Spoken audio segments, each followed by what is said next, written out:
The rising tension between China and the Philippines over a recent incident in the South China Sea. Earlier this month, a Chinese Coast Guard ship fired a water cannon at a Philippine boat trying to resupply a military outpost on a disputed reef.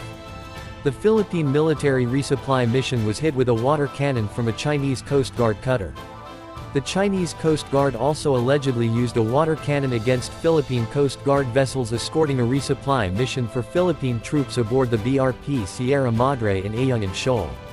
The incident has sparked international backlash, with the Philippines accusing Chinese Coast Guard ships of firing water cannons and making dangerous maneuvers at its ships in the South China Sea. The Philippine government has summoned China's ambassador and presented a strongly worded diplomatic protest over the Chinese Coast Guard's actions.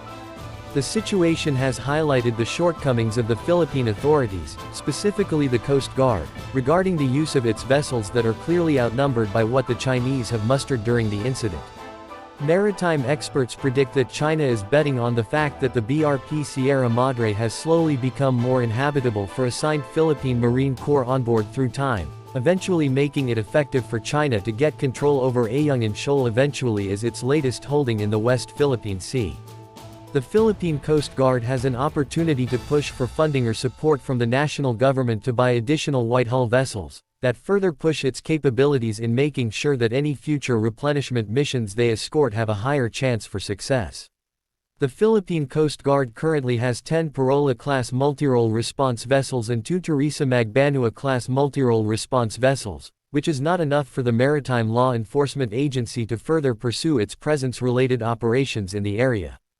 The opportunity for the Philippine Coast Guard to get more white hull ships at this time comes as the sentiments against the Chinese are growing, and the nationalistic essence that it has got growing regardless of the ever-growing assertiveness of the pro-Chinese forces in cyberspace.